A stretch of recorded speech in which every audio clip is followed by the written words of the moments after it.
If you don't like boring news but still crave the truth, then dive into The Robert and Crew Show. From mind-bending conspiracy theories to wild weather phenomena, we've got it all. Ever wondered what's really happening in your hometown, or what secrets the global news isn't telling you? We dig deep into the core of every story, unraveling the mysteries one podcast at a time.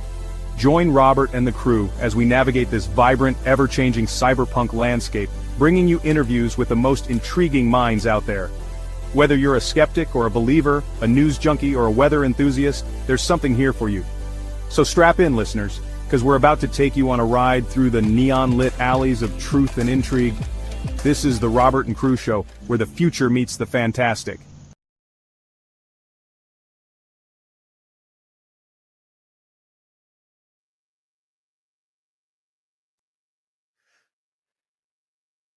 Welcome back to the Robert and Crew Show. As always, I'm your host, Robert. And I'm Crew. And today we're going to be talking about Kansas City architecture. So, today, what did we go out and do, Crew? Okay, so Robert and I met up in Kansas City and we went around downtown and West Bottoms and also to the memorial and got a lot of pictures of structures that look Romanesque that could possibly be part of the Tartarian Empire. Or at least inspired by the Tartarian Empire. Yep. On some level. Mm-hmm. So today, if you were paying attention to our uploads on Facebook, you saw our little mini releases. I don't have those in the show tonight, but I do have those uploaded to the Robert and Crew page if y'all want to go check those out. We did a short in the West Bottoms, and we also did a short or at the memorial. Both of those are uploaded at the Robert and Crew Show page on Facebook. Mm-hmm. So when we did our little excursion today to Kansas City, what was the coolest building you thought you saw? It was over by the Commerce Bank, and it was that one building with the rod sticking out with the copper ball. Yeah. So the ball with the lightning rod on it, that looked like it was probably a copper green ball at one time. Mm-hmm. All right. So with that, we can start what we were looking at. So the first couple of pictures are going to be of the monument.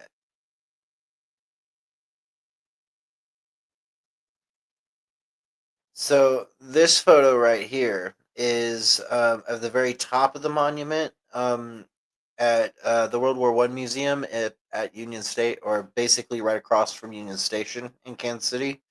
This Did we ever figure out if this was supposed to be Caesar? I couldn't figure it out. I tried.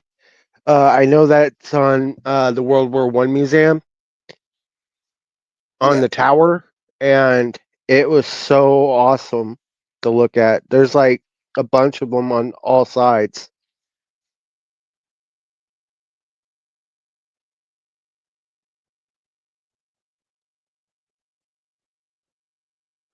Let's see if it is Caesar or not.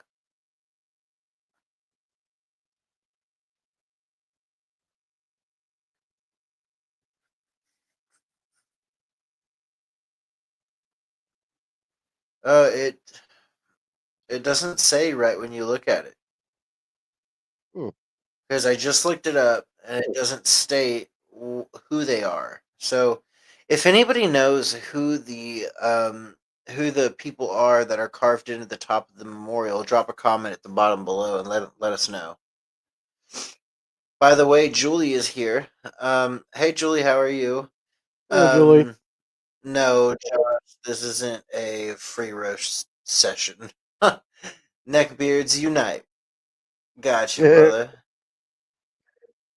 So yeah, these are the statue, or not the statues, basically the top of the World War I museum. So at the top of the World War I museum, who are the people that are carved into the monument? So the tower is crowned with four sculptures, the guardian spirits, carved by Robert Atkin, and each standing at 40 feet 12 meters tall. They represent the protectors of peace, each holding a sword and named for virtue, honor, courage, patriotism, and sacrifice. So that's what it is. It doesn't say that it's Caesar or who they are, but it just says that they basically what they're there for is to basically show the protectors of peace or represent the protectors of peace, Hmm. honor, courage, and patriotism and sacrifice. So that's what it's there for. Okay.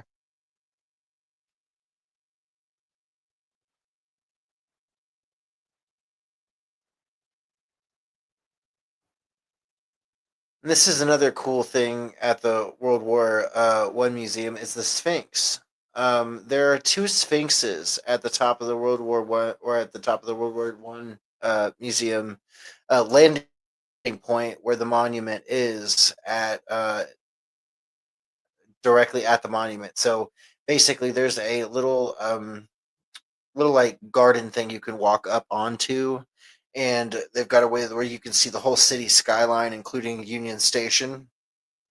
Um, at the very top of the monument garden are these two giant sphinxes with their heads covered. And you looked up, crew, what that represented. What did that represent again? Oh, give me a second. I'm gonna relook it up real quick.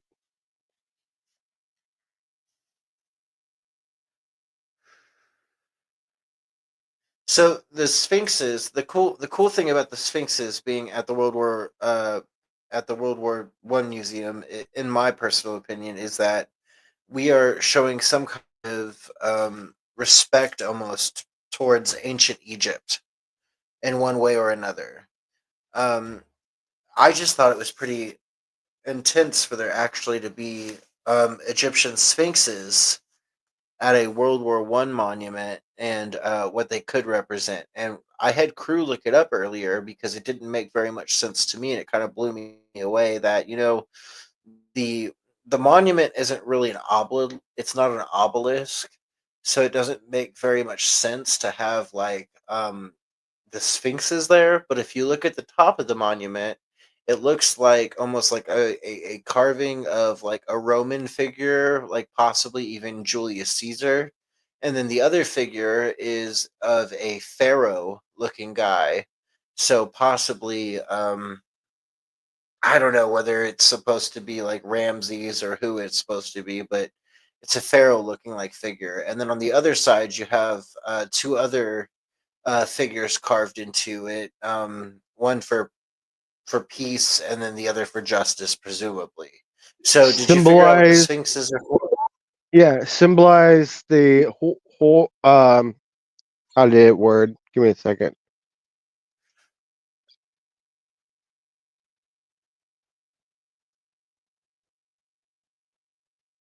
Symbolize the horrors of war and of unknown future, respectively. So the sphinxes are covering their faces with what is supposed to be portrayed as their wings, and Hmm. they're covering their faces to hide the or to represent the cruel horrors of war. Yep. So these big sphinxes were pretty cool to see in person. But there's one on each side. So basically, that's the one on the left, and this is the one on the right. There's two giant sphinxes. Really cool. Then, directly like below this, we had a Romanesque, but basically a Romanesque building that is built that is probably some sort of federal building directly below Union Station. And this is what it looked like to us. And this building does look hardcore Tartarian. Regardless if it was built by the Tartarians, we'll never really know, but it was definitely inspired by Greek, Roman, and Tartarian architecture. And this is what it looks like.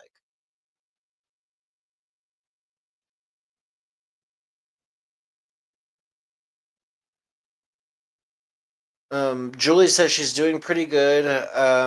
And she said it does look like some type of Egyptian stuff. Yeah, so the Sphinx is most definitely an Egyptian reference, and so is the pharaoh carving located at the top of the monument. This building, however, the building that is directly below Union Station, if you look at it, it has these Romanesque pillars that have been carved, these gigantic pillars that have been carved and put into these window seals. If you look at these pillars, do they remind you of like Roman columns? Oh yeah.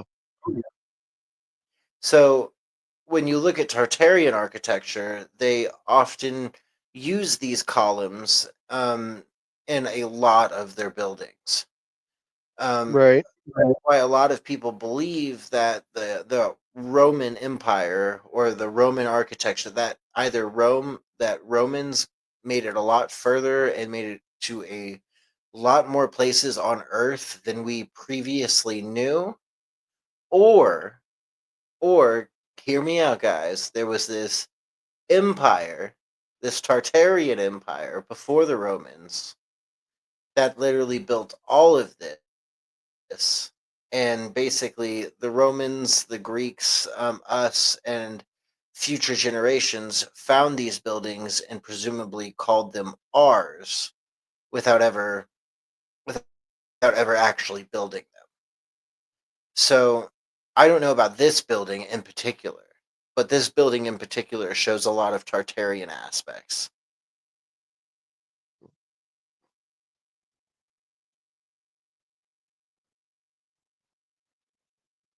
Then we have this photo right here. Okay, this photo obviously is of Union Station. Yep. But if you look at the archways and just the way that the building was created, you have one, two, three, four, five Romanesque pillars just in this photo that appear to be holding up the actual foundation of the building, which is pretty cool to look at, honestly. The work that they put into these arch frames that they then placed these giant windows into make it look like kind of a giant, almost coliseum like building. Right. Now, in your opinion, crew, what is the coolest part about the Union Station's architecture? The inside. And what's your favorite part about the inside of the Union Station? Um, it's when you, even though it looks really big outside, it's a lot bigger inside, and you can see the art and the hard work they put into inside that building, like the men's and women's bathroom. From my understanding, they're both the same because they have marble wall towards on the walls. And uh besides that, when you go look around, you can see all the beautiful hard work they put into everything on the walls, the floor, and even though the outside looks amazing, the inside looks even better. Would you say that the inside of Union Station is a lot of like stonework? Oh yeah. So this is this right here. I switch to this photo right here. This photo is was taken from above the monument directly down towards Union Station, and this is the full out photo of basically how big Union Station is. So to take it into perspective, this was taken about would you say maybe half a mile away from Union Station? Yeah. So Union Station is a really big building. It's huge. Mm-hmm. It's a huge. Let's see how long it took them to build Union Station.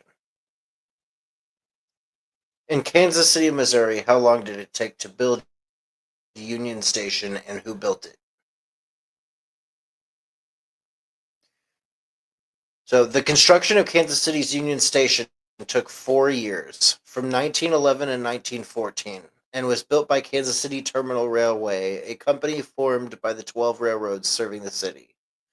Um, Architectural planning for the building began in 1906, and the construction started 4 years later.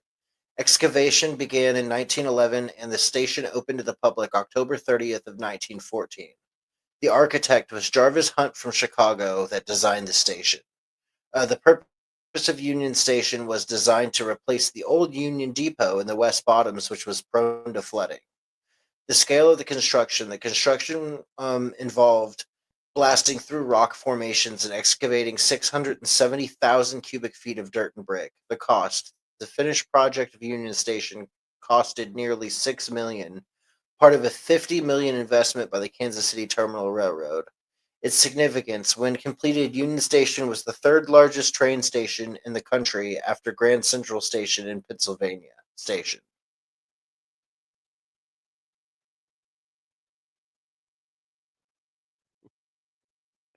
And it's one of the most haunted buildings in Kansas City. So 12 railroad companies united to form the Kansas City Terminal Railroad. The KCTR. Chicago architect Jarvis Hunt is selected to design the station. In August of 1910, construction begins on the massive building. Union Station is designed in the Bay Arts architectural style, popular in the United States and in France by the late 1800s and early 1900s. October 30th of 1914, Union Station opens to the public. Just after midnight on the morning of November 1st, the first train, the Missouri Kansas Texas Flyer, arrives at Union Station. The station cost nearly $6 million and was a part of a $50 million investment by the KCTR that also involved track additions, switching towers, viaducts, and bridges. Rail in 1917, rail traffic peaks during World War I with 79,368 trains passing through the station, including 271 trains in one day. In 1921, all 5 World War I Allied commanders arrived by train at Union Station and met together for groundbreaking ceremonies for the Liberty Memorial. Located across the street from Union Station, the Liberty Memorial is a monument dedicated to the men and women who served and died in World War I. The memorial was officially dedicated in 1926. June 17th of 1933. The Union Station Massacre marks one of the most infamous dates in Kansas City history. Convicted mobster Frank Nash, under escort by a team of FBI agents and police officers, was shot and killed outside Union Station during a shootout. 4 law enforcement officers were also killed. This marks on the front of the building that for years were claimed as bullet holes from the shooting. But tests by Kansas City Mo police recently showed that the marks could not have been from bullets. However, the myth and the mystery of the incident live on. There were various theories that other mobsters had committed the crime, but only one man ever charged was Adam Richetti, who died in a Missouri gas chamber as a result of the massacre. Congress strengthened the power of the FBI. In 1945, passenger traffic trains hit a record with 678,363 travelers, with significant number of Americans' armed forces and personnel passing directly through Union Station on their way home from World War II. 1970, passenger rail traffic declines as the airline industry grows. And then we have 1968, the Fred Harvey Company operations, including Westport Room Restaurant and retail shops, officially close. Then we have 1972, Union Station receives federal designation as a protected structure and is placed on the National Register for Historic Places. We have 1973, the passenger traffic drops to only about 32,842 for the year, Only 6 trains a day pass through Union Station. Then we got to 1974. The Kansas City approves a development contract with Trizac, a Canadian redevelopment firm, to develop the station and surrounding property. 1986, Trizac constructs 2 office buildings, 1 and 2 Perishing Square, on the property around the Union Station, but cannot make improvements to the building. In 1983, the station closes except for the Amtrak's inflatable bubble inside the Grand Hall and Lobster Pot restaurant. Amtrak leaves in 1985 and the Lobster Pot closes in 1989. And then we have in 1988, the city of Kansas City, Missouri initiates legal action against the redevelopment company for failing to redevelop the station.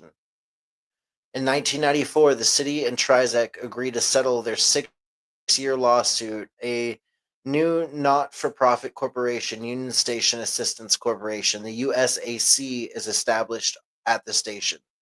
In 1996, voters in Jackson, Clay, and Platte counties in Missouri and Johnson County in Kansas approved 1/8 of cent by state sales tax to restore and redevelop Union Station and create a science museum called Science City. The tax raised $118 million toward the $250 million project. The remaining money was raised through private donations and federal funds. The passage of the bi-state tax is thought to be the first of its kind in the history of the United States. And then we have November 10th, 1999. Union Station opens to the public. Once again, the building was restored to its former glory and now includes shops, restaurants, a movie theater, exhibits, Science City, and interactive science center. 2002 of December, Amtrak station service returns to Union Station. People can take the trains again.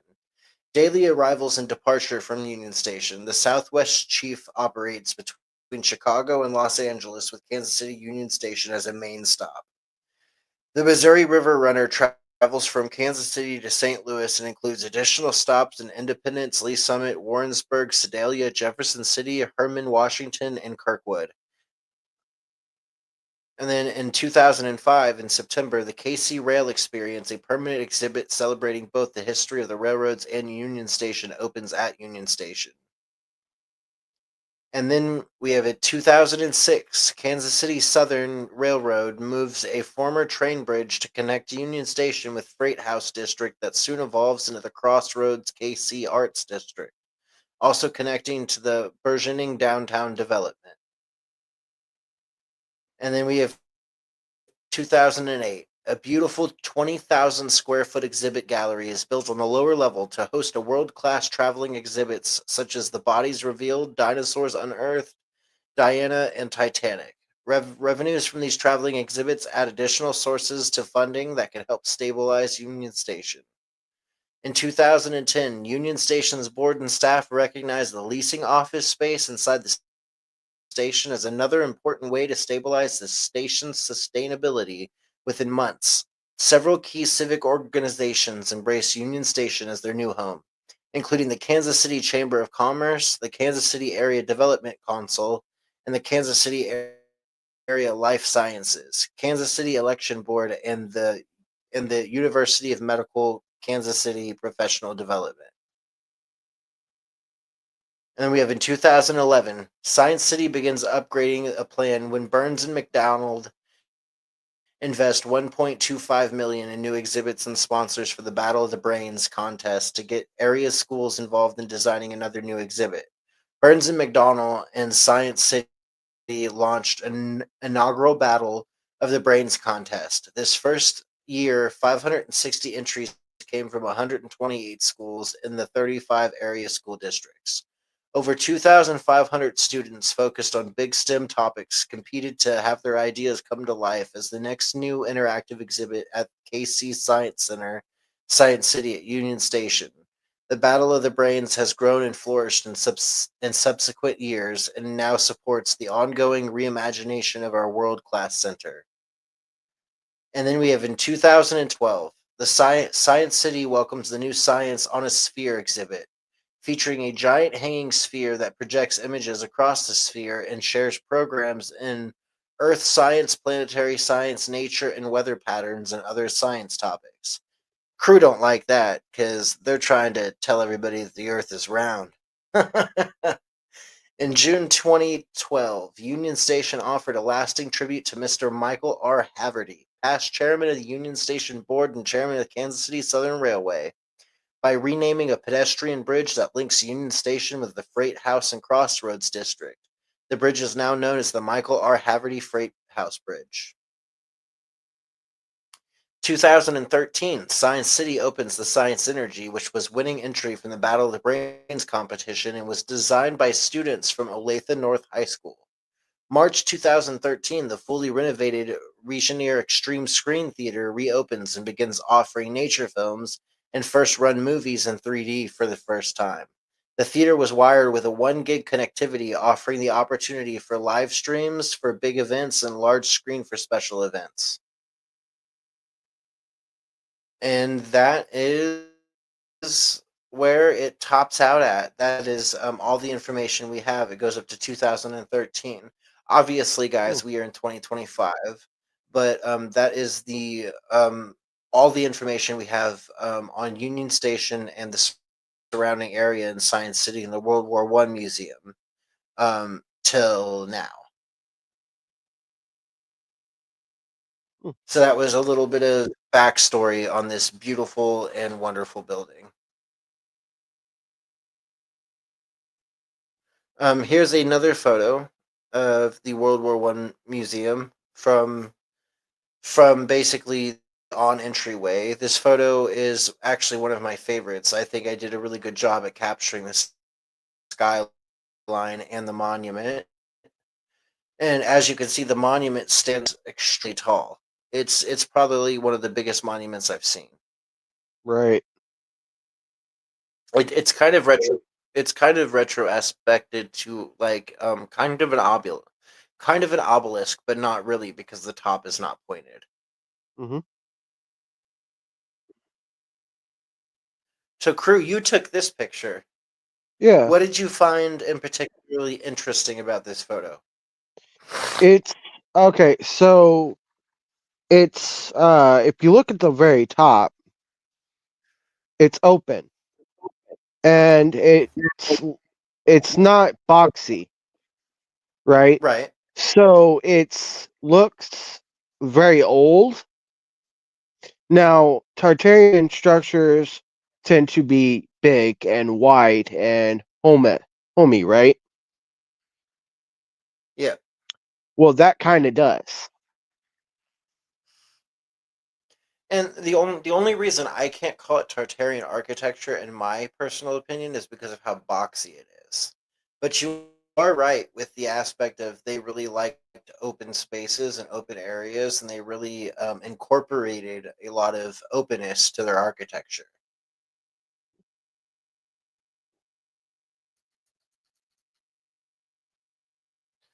All right, so this will be the next photo. Crew also took this photo. Yep. Now, crew, with this photo, we obviously took this photo because of the Romanesque pillars. So, Hmm. what have you learned about pillars in Tartarian society and in Roman culture? They're very liked and used a lot in their architect. So it's gives it more of a royal like feeling to it, like it's an important building. The Romanesque pillars always give out the basically the feeling that these buildings, a lot of love were put into them, a lot of time, and a lot of artistic ability was put into creating the building. Hmm. What do Roman pillars symbolize? So, Roman pillars or columns symbolize strength, power, and the enduring legacy of the Roman Empire, serving as both structural support and decorative elements in buildings and monuments. Strength and stability. Columns, by their very nature, provide structural support and inherent strength and stability. They become a powerful symbol of the Roman Empire's might and longevity. Power and authority. The use of grand ornate columns in public buildings and monuments like temples, triumphal arches, and reinforced the power and authority of the Roman state and its leaders. Other other countries and other places may use these same pillars to state that their power is just that of the authority of the Roman state. Commemoration and celebration. The triumphal columns, like the column of Tarjan or Tarhan, were erected to commemorate military victories and celebrate the achievements of emperors, serving as the lasting testament to Roman glory. Awe and admiration. The sheer size and artistry of Roman columns, especially those crafted from materials like marble and granite, evoked a sense of awe and admiration to those who witnessed them and witnessed their erect, further solidifying the emperor's or empire's image as a powerful and sophisticated civilization. Different column styles. There's a style called Doric, which is often associated with strength and simplicity. Then they have another style called Iconic, which is representing a balance of strength and sophistication. And then the third kind is called Corinthian, symbolizing elegance and luxury. The enduring legacy of columns. Roman columns continue to inspire architects all over the world and designers today, with their influence visible in buildings and monuments from around the world, from Asia to America, serving as a reminder of the enduring legacy of ancient Rome.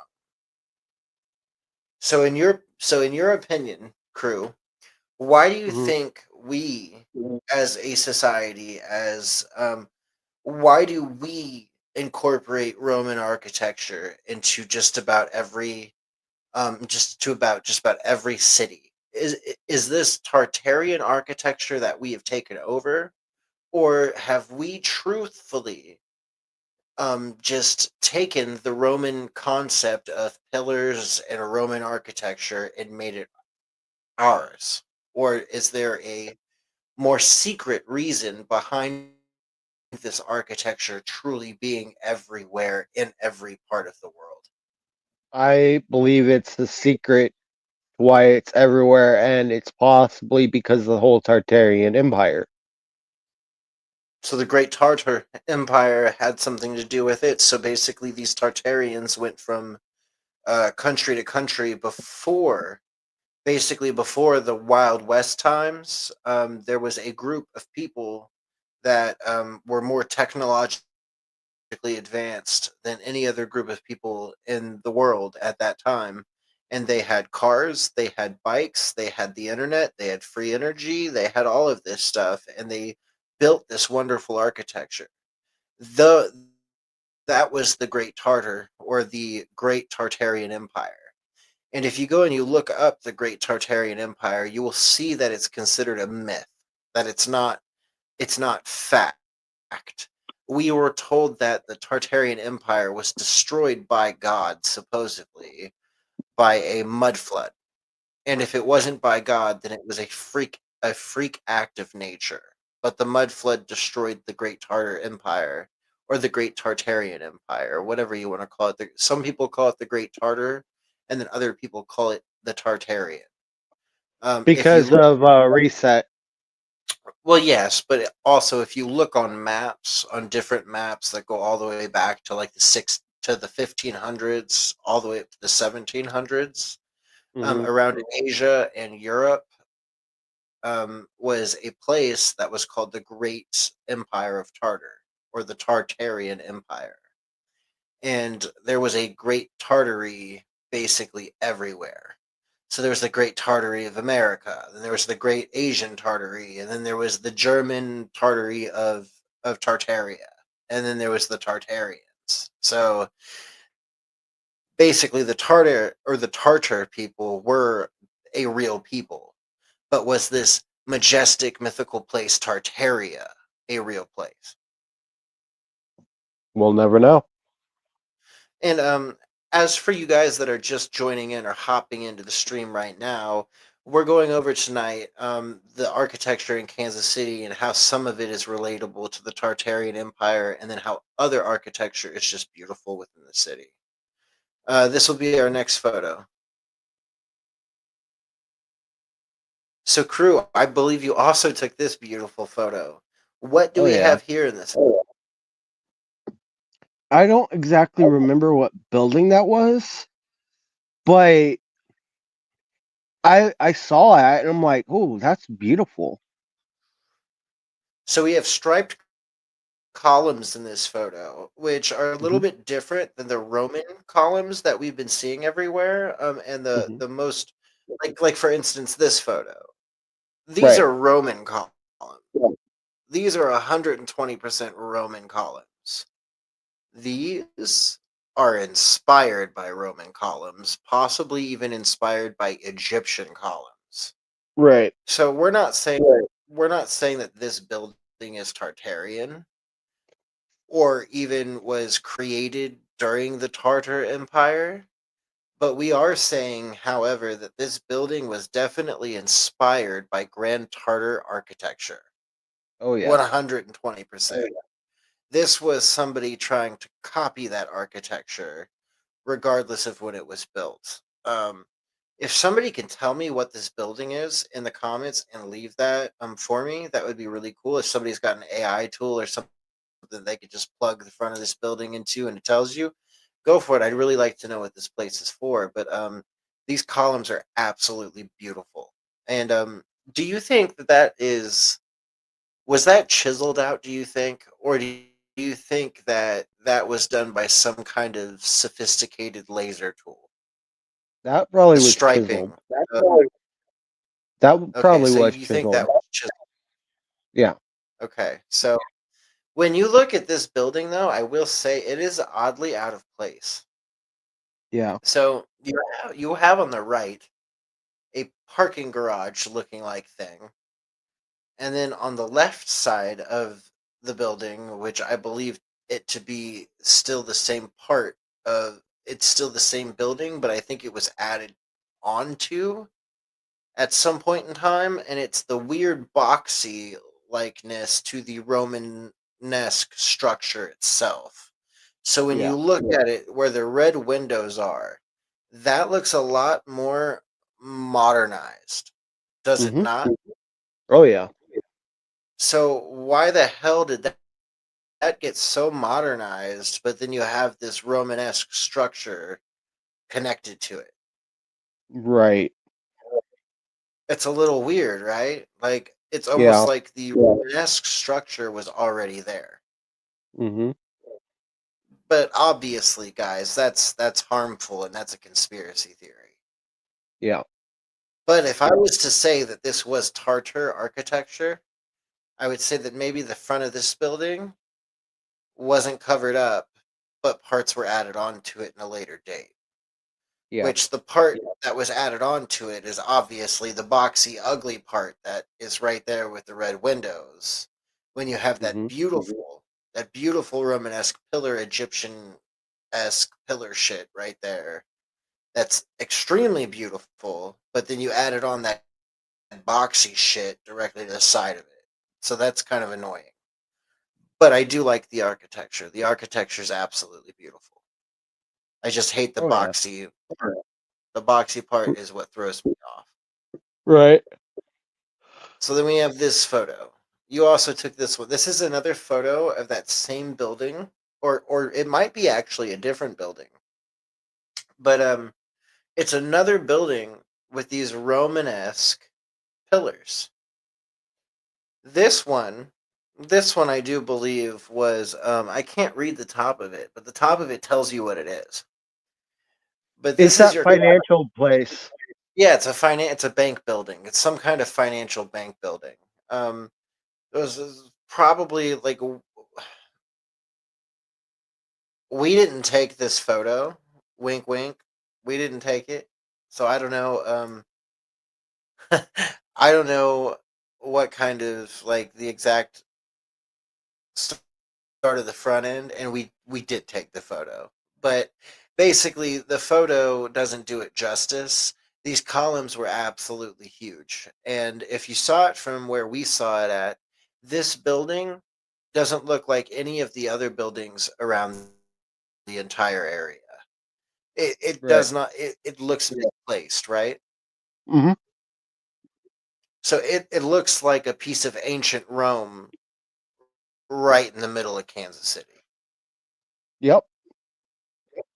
So to me, that screams Tartarian architecture or Greek Mm. architecture or Roman architecture, but definitely not Americanized architecture. Definitely does not match any of the other buildings in the vicinity. Definitely suspect, in my opinion, to Tartarian architecture or old Roman architecture that was basically either we took that architecture or we copied it, and then for whatever reason we never built more structures like it, which doesn't make sense to me because that this is beautiful.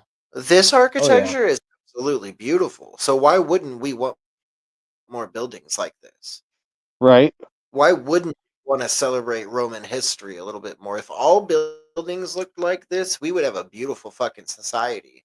But we have this blocky shit out fucking skyscrapers, these boxy apartment complexes, and these boxy houses everywhere. It looks terrible. Hmm. And then if you go to like ancient Rome or you go to ancient Egypt, I mean, yeah, houses weren't great back then or anything. I'm not going to be like, "Oh yeah, it was wonderful to sleep on a floor with a straw bed in ancient Egypt." No, that probably fucking sucked. But the like the whole architecture of the pyramids and some of the temples that they had, and some of it just it shows how much work they put into it, and quite honestly they put a lot more work into their shit than we do in half of the things that we build. Right. And I don't understand that. We can build these beautiful cathedrals and these beautiful Romanesque architecture, but we choose to build this boxy shit. Hmm. How do you feel about that, Crew? I agree with you. Would you Would you enjoy more Romanesque architecture around the world if we truly built this? If we can truly build things like this, would you enjoy to see this kind of architecture everywhere? Oh yeah. Me too. Like, why are we so boring? Why do we have all this boxy architecture? It makes no sense to me. If we can Right. build beautiful things, then let's build beautiful things. Let's make the world pretty. Exactly.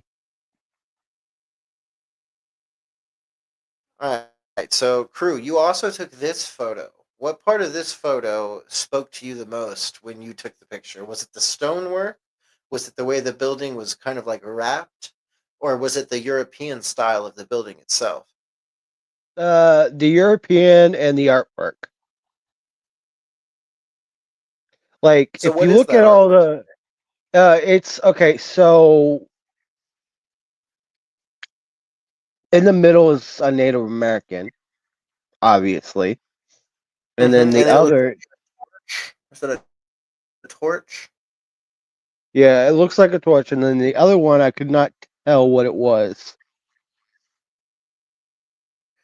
So basically, we have this really intricate carving into the outside of the building in Kansas City, and you see quite a bit of this actually in the city. Is this outstanding stonework just carved into the sides of these buildings? And I think what sticks out to us more than anything are these carvings are like almost pinpoint perfect. Like you can stand there and you can look at them and you can try to pick out like a bad thing about it or something that just doesn't look right, but they just look great. They absolutely look great.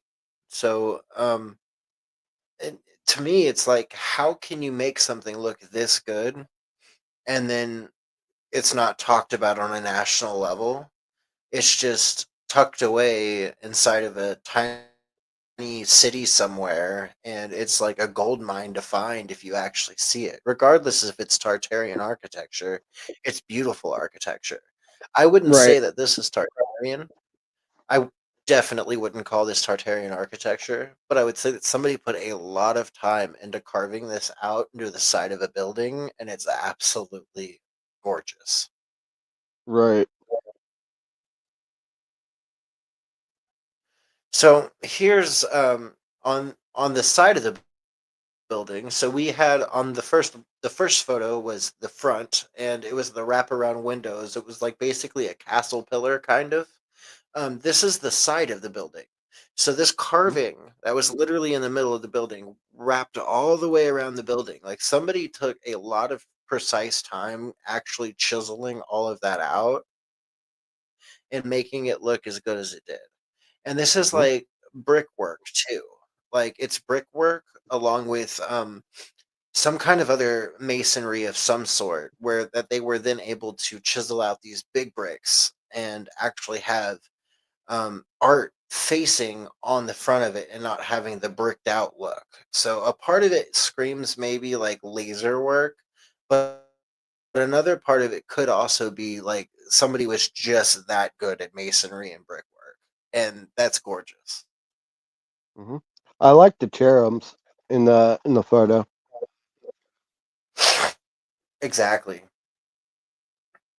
I just like the there's like a are they mermaids or what do you call them? Cherubs. And what is that? Angels. Angels. Okay, so yeah, I mean, to me, if I look at them, I mean, I guess they're angels, but when I first look at them, they kind of look like They kind of look like mermaids to me. But I can see the angels now. Now that you call them angels.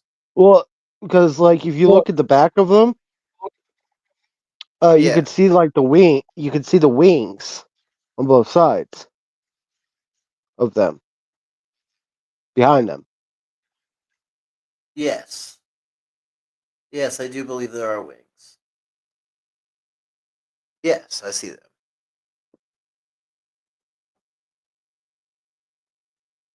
All right, so we took this photo, and what sticks out the most to you in this photo? The artwork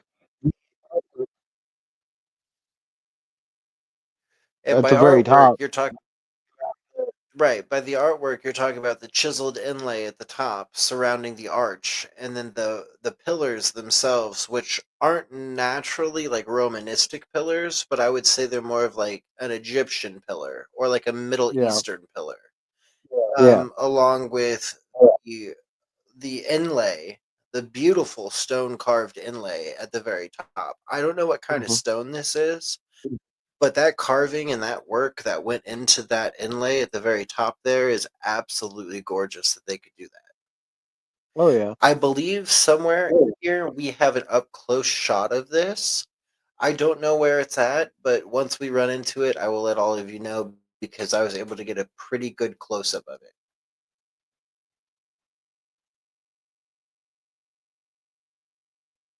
Okay, so I believe this is also on that brick building that we saw earlier with the inlays of Mhm. this gorgeous carved out inlays. On this one, you can see an anchor, and then you can see in the front it's like a tree with maybe like livestock or like maybe cattle in the front of it, and then Mhm. on the other side, do we have a person riding a horse? I can't tell. I can't tell either. They're very beautifully carved into this stone, though. And it's almost like if you look at the anchor, it kind of looks like a stamp, doesn't it? Hmm. The work that went into that, into inlaying that into the actual brickwork, that's absolutely gorgeous. We got any masons up in here that know how to do this kind of work? Throw a W in there. Throw a W in the chat because your guys are winners. You guys know how to build some cool shit. Definitely. Then we have this one. I saw that you took this photo, and this is a really good photo because at the very top we have a Romanesque architecture. Okay, we have the fleeting feathering out column. So the feathering out column in the very middle here, surrounded by the circular arch, the half circle arch with the Romanesque carved at the top. Very beautiful. I don't remember what building this was. I think this was this was the archway building that had the cut the cutout inlay that we were talking about before. The one that Yeah, I actually have a pretty good photo of, I believe. But too bad right. this isn't a little bit more to the left because we would actually get to see the cutout inlay at the very top here. But this is beautiful. If somebody chiseled this, which this like almost had to have been chiseled, I don't know what year it was made. I don't know when this went into actual formation or when somebody actually created this and built it, but it's absolutely gorgeous in my opinion. And I believe they took a lot of their inspiration from Roman arches. Hmm. How does looking at that make you feel? Because I know a lot of work went into that, and it makes me feel like it actually makes me feel some kind of way. Like it's so Yeah, me beautiful. too. That's if I could do something like that with my hands, I would appreciate the world a little bit more. Oh yeah, especially with how much work they put into it. Exactly. And all the work that gets put into something like that, it's absolutely insane.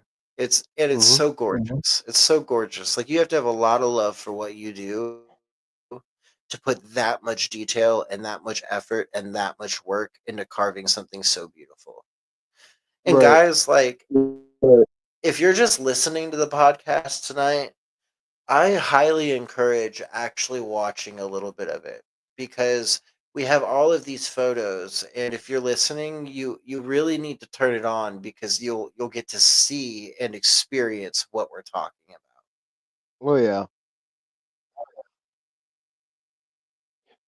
All right, So so that. crew, you took this photo. Yep. What about this photo stuck out to you? Okay. So behind the building, I like the most. I really like that because there's some cool artwork on it in the stone. But the building that's right in front of it, this with the rod and then The car. the copper ball, that is what Yes. really caught my eye. So he's talking about the brown building. So there's a building in front of it, which is this the white border at the very top here. Behind that building is this brown building. At the very top of the brown building is this green ball with this antennae at the top of it. That, guys, that is for sure 100% Tartarian architecture. Hmm. Um, we don't know when this building was made, so we cannot claim that this building was built by the Great Tartars. But we can claim for sure that the lightning rod at the top of this building with the ball in it, legend says that so the ball is green, right? That's not what the Yeah. ball always used to look like. The ball at one point in time was a copper color.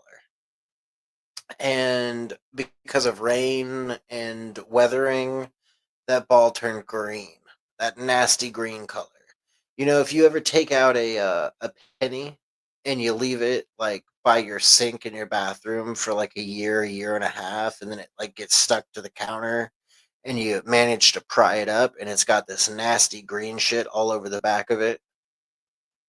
That's still part of it. That's literally the copper discoloring, which is exactly what happened to that green ball. So that green ball used to have like a brassy gold look to it before it Hmm. went that color. And copper holds electricity. And what legend has is that lightning would strike that lightning antennae, and the lightning would go down into that ball, and inside of that ball would be liquid mercury, and that liquid mercury would spin around inside of that ball because of the electric current, right? Yep. And that would create energy that could power that whole building. So Hmm. yes, this is a fantastic catch by you, and we actually have some better pictures of this closer to the end. We're going to get more into this, but yes, that is supposedly 100% Tartarian or Great Tartar architecture. Absolutely beautiful. I wonder if it actually works or if it's just there for show.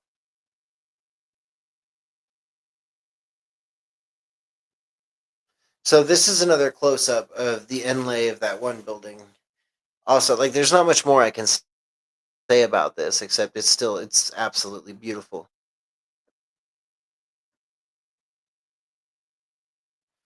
All right, so what stuck out to you about this one? So you see at the top right there that really cool looking artwork in the stone. Yeah, the carving of the pillar. The Yeah, pillar. that's what. We usually call it like a pillar topper. Yeah, the pillar topper is what caught my eye because I loved how it looked and the carving of it, and I'm like, oh, that's beautiful. They put really good It is. hard work into that. Oh yeah, they put a lot of work into it, and it's absolutely gorgeous. I don't know if I could call that Tartarian architecture. I think that's normal architecture, but it's still beautiful no matter what. Hmm.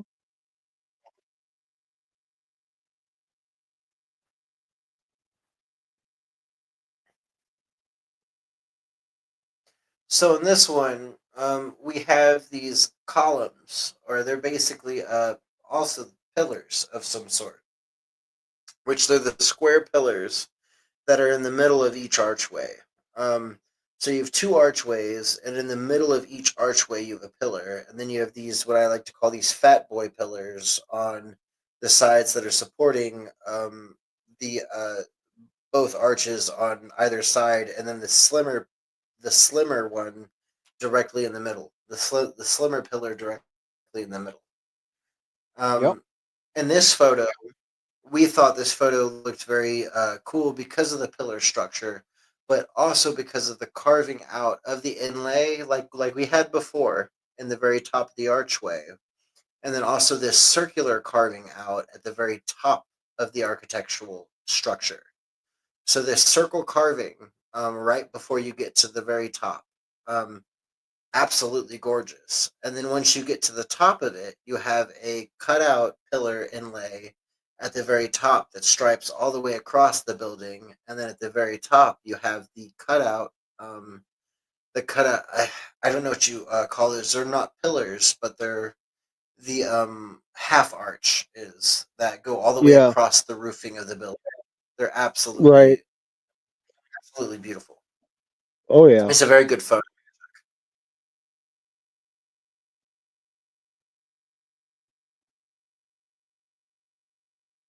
So this is one that I took, and it's a better photo of the ball and antennae on the top of the brown structure that is supposedly Tartarian architecture, and you have the crane there in the background.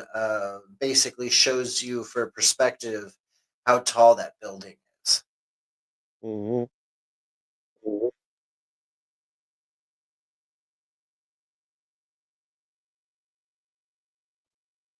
So we saw these on the sides of the buildings. They had been turned into lighting structures. So like at nighttime, these things are lit up with light bulbs. Crew and I don't think that was probably the original use for these. Or if it was, they didn't originally house light bulbs. They probably housed candlelight or oil of some kind, right? Right.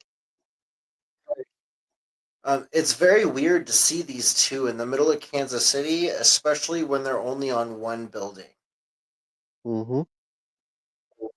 And so it's just an odd structure in an odd area of the city. Can't say it's Tartarian, but we can definitely say that it's weird.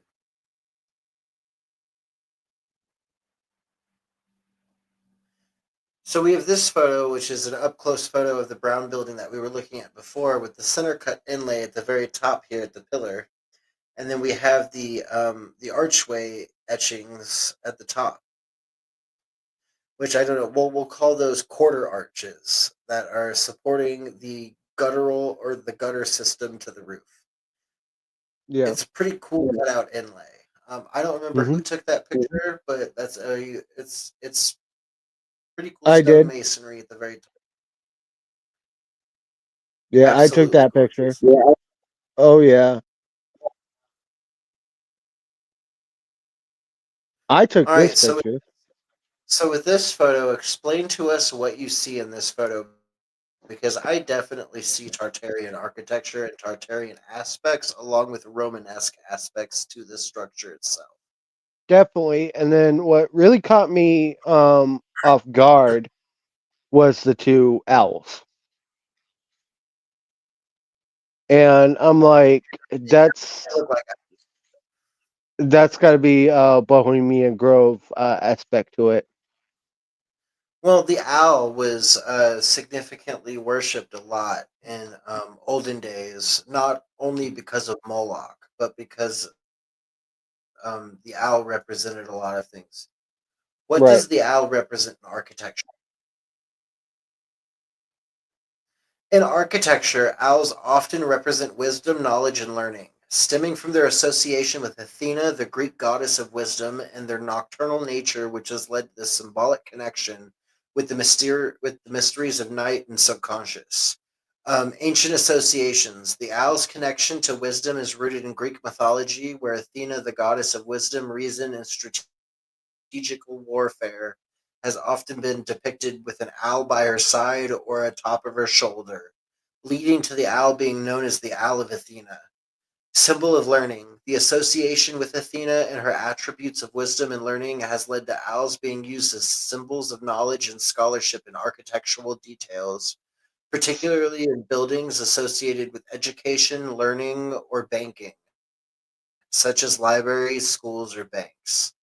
Examples in architecture. In New York City, owls can be found adorning many city school buildings, particularly those built in the 19th to 20th centuries, as well as other city buildings. Yale University. Owls are featured in architectural details throughout many Yale buildings.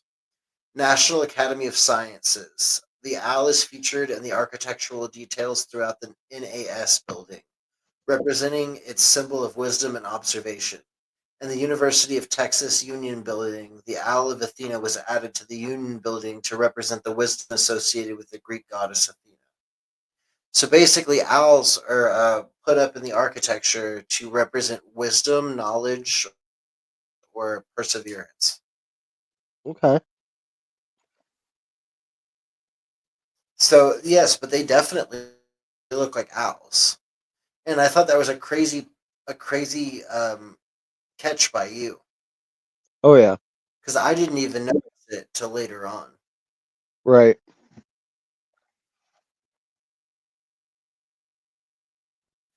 Now, this isn't Tartarian, and it's not like crazy architecture by any means, but it's crazy in the aspect of how many windows the Commerce Bank building in Casey has, and how Hmm. long it probably took to actually build said structure, and how if you look at the building itself, it kind of looks like an exoskeleton of a building. Right. It looks really intense because if you look at it, it looks like if you look at it long enough, it just looks like still steel girders holding up windows. It doesn't look Hmm. like an actual building, which I Right. find that illusion to be cool. Yeah. So with this photo crew, you took this picture. You got the Hmm. Commerce Bank building in the background, and then you have this wooden structure connected to the front of this brick building, which looks very out of place. What can you tell us about this photo? So I saw that and I'm like, that does not look right. That looks added on, and it looked really cool. I like the woodwork to Oh it. yeah, the woodwork looks amazing, especially to the front end of a building. Like, who Hmm. thought that somebody could build something that would look so crazy out there, but kind of match along with the building and just give it character of its own. Right.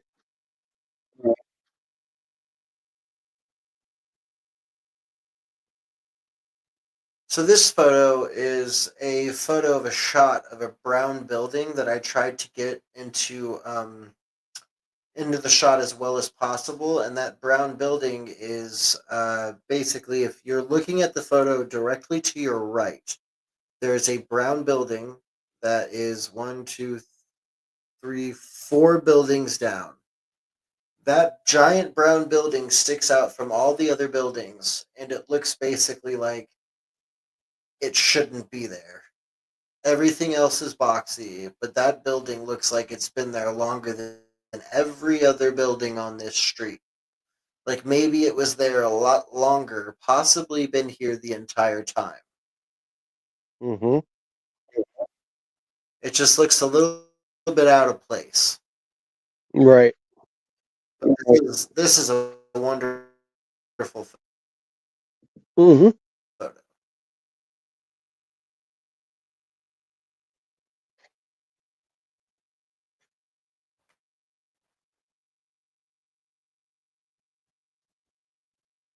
And then, crew, you took this photo. What stuck out about this photo the most to you? Okay, so it's the front of it. Like if you look at the brick, like the stone brick to it, it looks really dope. Yeah. And then the top on the window, above the windows on the sides, that's really cool artwork that they chiseled out. Yeah, so it looks like we have like some, are they birds? Or I don't know what they are that are chiseled in the front of the building here. And then you have the chiseled side, so the blocky chiseled out artwork that comes down the side pillars. Well, not like really pillars, but like the side etching to the building. Mm-hmm. And that's what sticks out the most to you. Yeah, oh yeah. It's a weird looking building. So like the side of it, you have like this brown brick outlay with these two windows cut out, which one of these windows looks very odd. It looks like it just shouldn't be there in general, which is the one with the wire casing in the inside of it. You can see it directly on the side of the building. And Mm-hmm. then you have this metal cylindrical thing that goes up. I don't know if whether it's in front of the building or if it's actually attached to this building, but this metal cylindrical thing that goes up the side of it, which could be some kind of chimney. And then on that you have that pillar etchwork, that white pillar etchwork that's squared off that goes all the way up, and that connects to the two creatures or owls or birds or whatever they are that are connected to the top there, which line out to another cutout variant of that same pillar etched out work. This building is very unique just because the front of it looks quite a bit different than the rest of it. Right.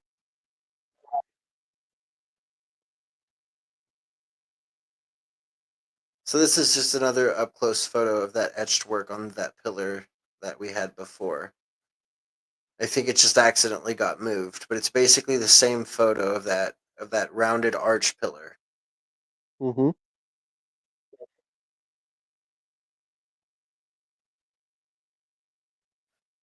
Some of these got put in here twice. I think it's because we took some of the same photos. Here we go, right?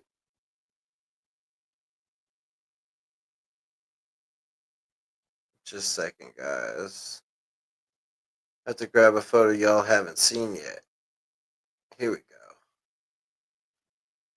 So with this one, Crew took this photo, and he took it because he said that the top of this building, the roof work, didn't look normal compared to all the other buildings that were surrounding it. And Right. we had these Romanesque half arches filled by this detailed cutout um, top piece that connects to the roof. It's it was pretty out there. It was one of the only buildings that had this kind of etchwork at the very top. So we just thought it was a very interesting piece to be added to the top of this building. We don't think it's Tartarian, but we do think it's beautiful. Oh yeah.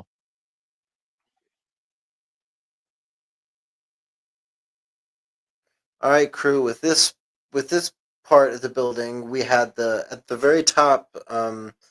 That's the part that he had taken the photo of up close. Now, what part of this photo stuck out to you the most?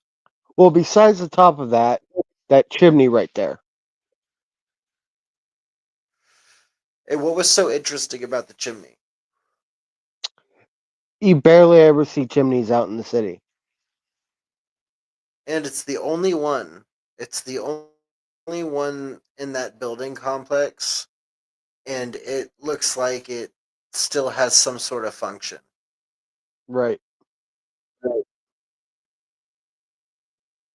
Very odd to see a chimney on a building out in the middle of KC. Mm-hmm.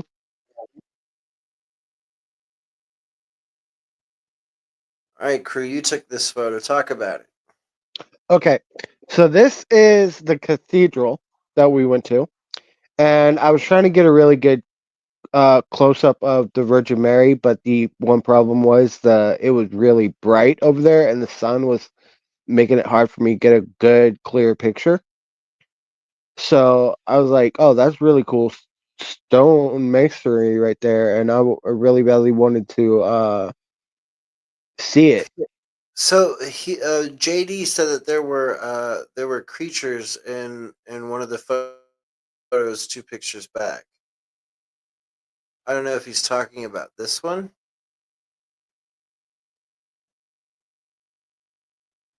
Which one are we talking about?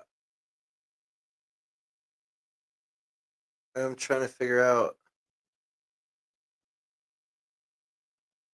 Yeah, That three was the pics one that back. was. Yeah, this one. The owls. What do you think they're owls? Is this the photo you're talking about, JD? He said, "Nope." Hold on. Yeah, nope.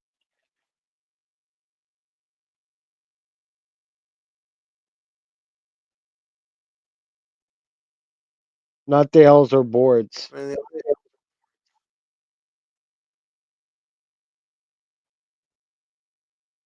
the only other one we had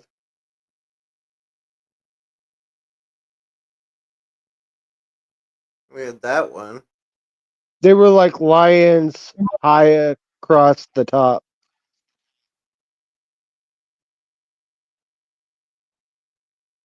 You tell me if you see it.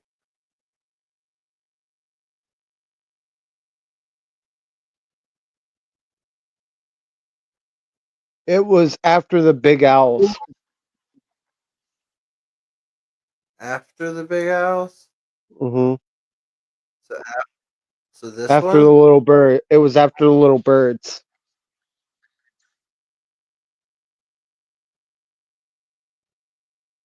Little birds. The one where you said look like little birds. It would be after that one. Hmm. I don't know. I don't know. That's just those two, and then there was the one that was down here, but I don't even see the one that was down here anymore. It was a straight lines building with a little sky on top.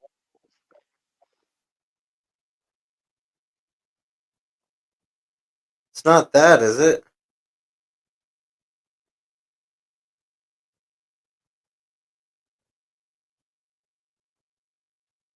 We had that and that. Wish I could screenshot and show you. Yeah, I wish you could too. I don't. I can't. Darker Okay, so it colored was a building. Okay. darker colored building, yeah. Okay.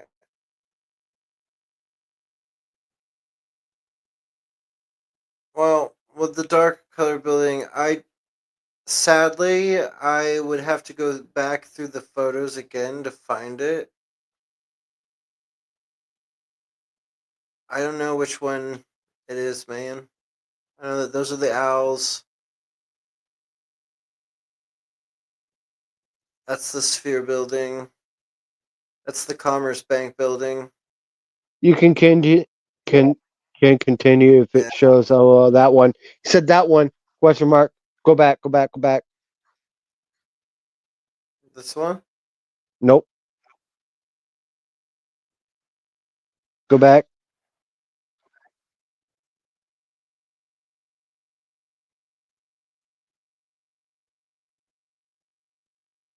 Go back.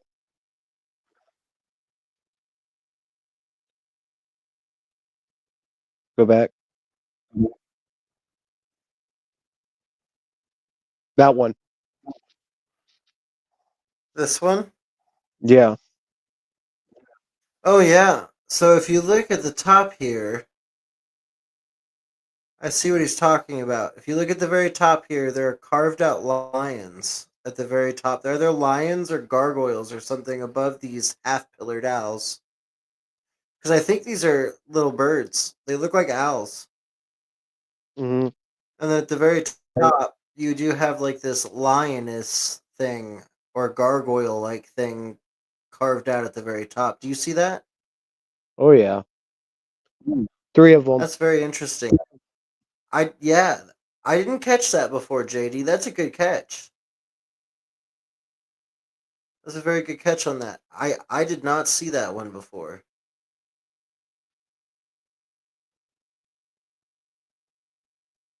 Yeah, they do have kind of like a pig nose, a pig nose, pig nose for sure. That's why I'm thinking maybe gargoyle carvings, but I'm not sure. I can't be 100% sure on that, but that architecture is absolutely beautiful.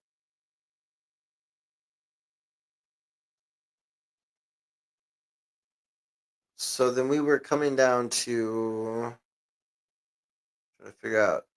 We showed those already. We were down to here, and that, and that. All right, brother. So you took this one. Right. So what spoke to you about this photo, and why did you have to take a photo of it so bad? I think it So looks absolutely awesome. I wish it would have been a lot more clear if the sun wasn't so bright and affecting it where I couldn't take the clear photo. But it was the Virgin Mary statue in the cathedral. And that was at the Cathedral of Immaculate Conception Yes. in downtown Kansas City. Yes. And I wanted so badly for it to go out clear, but unfortunately the sun was making it very hard.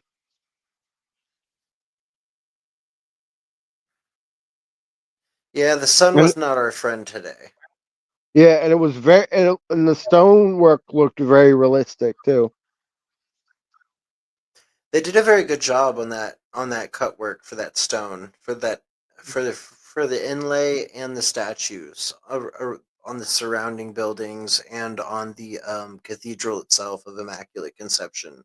The Hmm. cathedral is absolutely beautiful.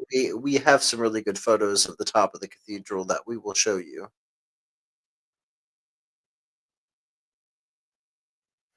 All right, with this photo, this one stuck out to us because of the top ends of the buildings, with the pillarisk structures at the very top.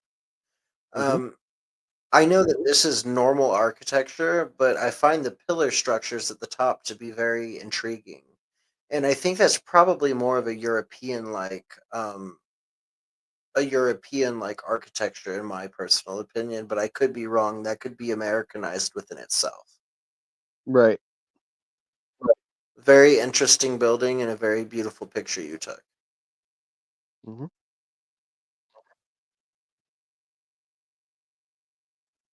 So what stuck out to you about this photo? The top of that, the green right there.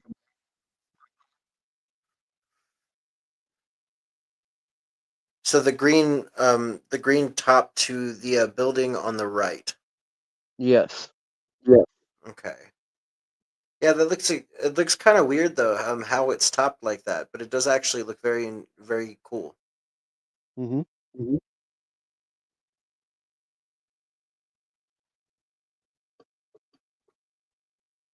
So this is the cathedral. This is part of the cathedral. This photo shows before we get to the top the golden cross and golden top to the cathedral. This is the inlay and the carving to the top roof structure, and the actual brickwork done to the top of the cathedral. Absolutely, so much work was put into this. You can just tell right now by the brick structure and the marble inlay, along with the gold at the top. Which, by the way, I'm pretty sure that's actual gold at the very Right. top there, right, completely coated and wonderfully put together. Mm-hmm. This is another piece of the craftsmanship of the architecture on the on one of the point sides of the cathedral itself. What's your favorite part of this photo? The white ar- stonework that they carved out, that looks very gorgeous. The stonework here, the white that's cut out here, was definitely done. A lot of work was put into that, for Mm-hmm. sure. That's not something that took a couple of days. That probably took a month to do. Right. So over here, this is the top of the Cathedral of Immaculate Conception in Kansas City. This, we have a completely gold coated top here with a dome where it looks like there's room for somebody. It's not like a dome, it's more of like a pointed top that looks like it's got just enough room for somebody to stand up in there and ring the church bell. Because I'm pretty sure there's probably a bell at the very top there. And then at the very top of the bell tower, you have the golden cross.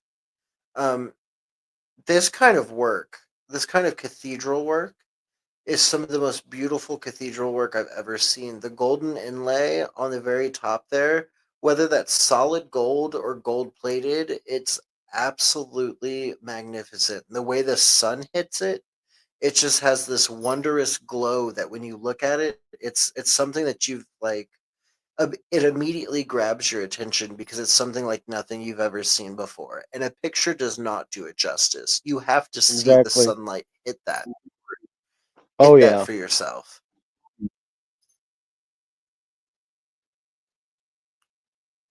So here we have the Sphinx again from the World War One museum, and so how how this thing is curved right here, and how its face is covered. That giant curved brick structure, or that marble, or whatever that is, that giant curved sand. It might even be sandstone, but that giant curve on there is supposed to be its wing, and it's covering its head, Mm-hmm. which was to cover itself from the horrors of war. And the next photo I have is of crew standing right next to it to show you basically how tall the Sphinx is. So, in perspective, that thing is probably 25 feet tall. Yep.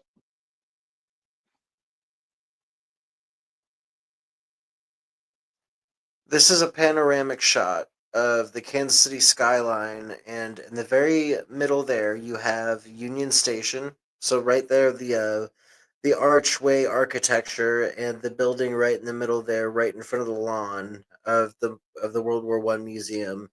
That would be Union Station. Then to the very left, you have the structure with the Roman pillars that you can see basically perfectly if you look directly to the left of the picture.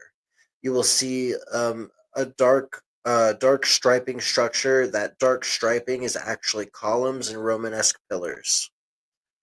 Then you have the Mm-hmm. brown building that kind of sticks out. You don't know really what it is. And then you have the Commerce Bank building and the Regency Hotel directly behind that. Absolutely beautiful buildings. Yep. I thought this was one of the best shots that I had all day.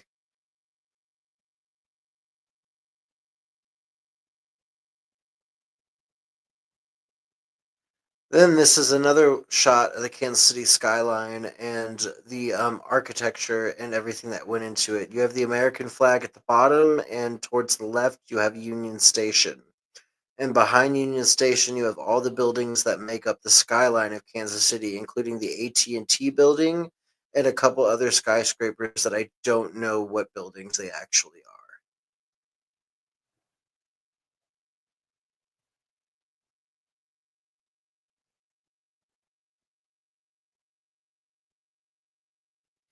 So that's another shot of Union Station in the skyline with the flag in there. I just thought it was a good shot. And it came from, I believe this one came from my camera. Yep. So here we go. We have a shot of the World War One museum from basically the ground up, directly towards the monument.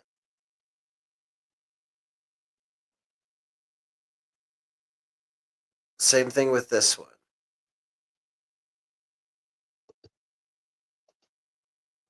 Then you have the Romanesque architecture building directly below the skyline. These are all directly taken from my Samsung phone, so that's why they're a little bit better detailed.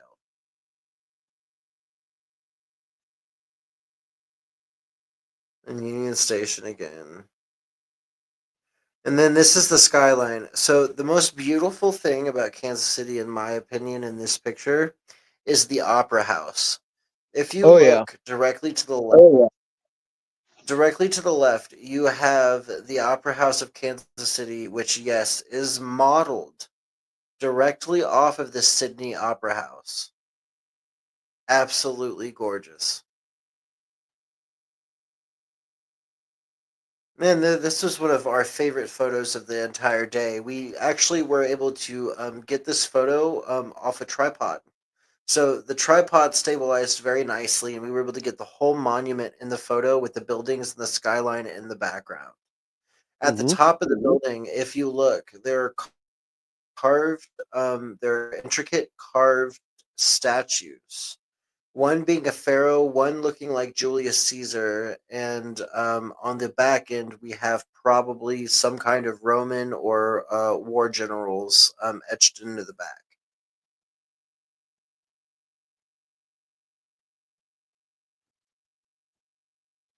What stood out to you the most about this building here? The bell tower. Bell Tower. Well, I think personally the brickwork on this building stood out the most, Oh yeah, almost that in too. the entire city to just about all of the other buildings. The Mm-hmm. brickwork that was put into this church, because I believe that this is definitely a church, but the brickwork that was put into this was absolutely unique, and the striping on the bell tower itself is very unique, and the archways just put the building together at the very top there. It's almost like they're stacking miniature buildings on top of a slimmer building on top of a building within itself, which that is a very cool concept, and it just looks good. Oh It's yeah. very put together. It's very beautiful.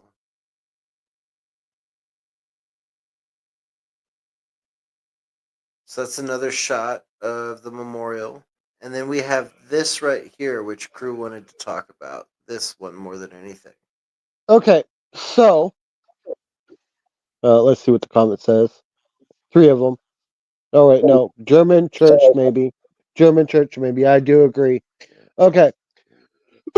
This one, when we did the Tartarian Empire Part 1, in a video, it talks about a pole with a copper like ball that holds mercury in it. And when it gets hit by electricity, the mercury will spin inside the copper ball, generating energy to power up the entire building. So that right there is definitely speaking Tartarian Empire uh, in general, and that's a clear picture of it that Robert took. And I literally, it just I was drawn more to that building a lot more due to the fact of that alone right there.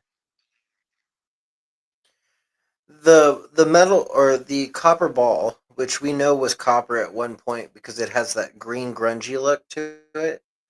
That is definitely supposedly with the Tartarian Empire. That technology, that ball shape or crew is 100% correct. That ball would have held mercury, and when that rod at the top, which is obviously a newer rod, that is not the rod that was originally there. So that technology probably does not work anymore, or it is an ornate piece that has just been put there.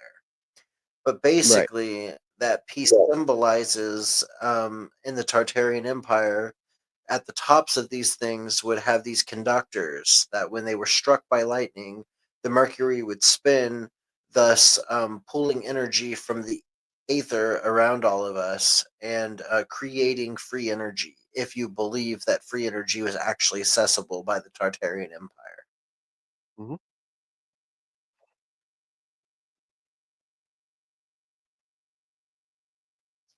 So we've seen this picture a couple of times. We haven't really talked about it. What was your favorite part about this picture? With the we have the ball with the sphere and the antenna, obviously, but you also said that the building directly behind, not the Commerce Bank building, but the building directly behind that was was interesting to you. Yeah. So right under that window, right, the top window, there's Yeah, two figures that I pointed out that you took that I had you take a picture of, and and it's really cool to see. right. Those pictures, I don't think we either A didn't get them saved or they didn't come out correctly. But Mm. from what he's talking about, there are two figures or two statue figures at the very bottom of this building, or not the bottom, but the very bottom of the roof. So if you look at the roof, at the where the green roof is, and then you go In the down a little wind, bit, uh, I'm right sorry, under what? that first, right under that first window, you'll see two figures in the two open spots right there. Uh, r- Yeah, right in the middle. yeah. We don't have a way to really point it out to you in the photo. If I could, I would, but they're right there at the very top, below the first set of windows. All right, so guys, we have reached the part to where we're at the last couple of photos. The last couple of photos here are back at the cathedral, and I got these are close up photos of the top of the golden part of the cathedral, which I did my best to get to try to do it justice. The first photo I'm going to show you here is of the sunlight catching the cross, the golden cross at the very top of the cathedral.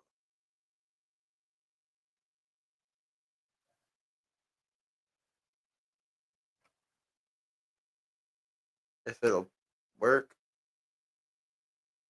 there. So this is the golden cross at the very top of the cathedral. I tried to get the sunlight was shining, and that's why we have a glare that actually pops off here at the top of the cross. And you can kind of see where the sunlight was shining and hitting that gold inlay that casted a shadow on the side of the cross. I thought it was a pretty cool picture to take. Then this is right here. You have the top centering of like the almost call it like a scaled like top here to the gold. You can kind of see where the scaled top is here. Then added to where the pillar of the bell tower would be. Then on top of the bell tower where the cross is. The cross here you can see is a lot more illuminated. It almost looks like it's a light that's turned on. That's because the sun is directly hitting the gold that is on the very top of the cross. Crew had me take pictures of the patchwork as close as I could for the cathedral. So here's the patchwork along the sides. So crew, what was your favorite part about this photo? The like okay, so the very hard carving out that they did in the bottom part and the middle part, I thought that was pretty cool. So like the small archways that were carved out into it. Yeah. JD says it looks pretty cool. It Oh does. yeah. I love it. It's absolutely astonishing that this is at the very top of the cathedral. And then this is the bell tower. I believe right up here in this window, there's probably a bell that gets rang at the very at the top of the hour or at 12 every day. And the cross here you can see a lot better. The cross is illuminated by the sun. It looks like it's lit up like a light. Mm-hmm. And this is our last photo for the day. But this is an up close photo of the bell tower. I tried to see if I could take a picture of the inside of the bell, but either it was too dark or there's no bell up there. But either way, my phone did not catch a picture of the bell. But I did get as up close as possible of a photo to the actual opening to where I believe a bell would probably have been. Yeah. But anyways, guys, today we had a lot of fun going through KC, looking at all of the different architecture, trying to figure out what architecture we thought best resembled the Tartarian Empire, and then also architecture that we personally just thought looked absolutely wonderful. Went through the West Bottoms, we went through the actual city, and then we went through a couple of different neighborhoods. I think we found a lot of cool things and had a really awesome time today. Mm-hmm. And you guys didn't see the pictures from the West Bottoms. So when we do a part 2 for the Kansas City uh architecture, we'll make sure they're included in that part. Yeah, the West Bottoms photos didn't get included for whatever reason. I think my phone was having some issues when uploading the photos. But we're going to have a part 2 and a part 3 to this series. So this is just part 1 of the Kansas City architecture and possible Tartarian Empire uh, resemblance. But anyways, Yeah. guys, we really enjoyed coming on stream today with you guys and showing you guys our trip and our little excursion through Kansas City and our looks at the architecture and how things are made and the different cuts out of all these buildings and just the work that went into it. So we appreciate you guys going along with us on this little excursion, and we had a lot of fun doing it, and we can't wait to do part 2 for y'all. Yep.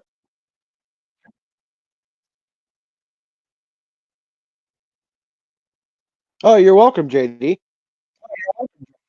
Yeah, thank you, JD. Thanks for just chilling out and looking at the stream and hanging out with us and seeing what we're showing off and the architecture and everything and just appreciating it like we appreciate it. Mm-hmm. But anyways, guys, we thank you so much tonight for hanging out with us and checking out all of our photos and just sitting here and enjoying the stream. Much love from Robert and crew. And we'll talk to you guys later. Peace. If you don't like boring news but still crave the truth, then dive into The Robert and Crew Show. From mind-bending conspiracy theories to wild weather phenomena, we've got it all. Ever wondered what's really happening in your hometown, or what secrets the global news isn't telling you? We dig deep into the core of every story, unraveling the mysteries one podcast at a time. Join Robert and the crew as we navigate this vibrant, ever-changing cyberpunk landscape, bringing you interviews with the most intriguing minds out there. Whether you're a skeptic or a believer, a news junkie or a weather enthusiast, there's something here for you. So strap in, listeners, because we're about to take you on a ride through the neon-lit alleys of truth and intrigue. This is the Robert and Crew Show, where the future meets the fantastic.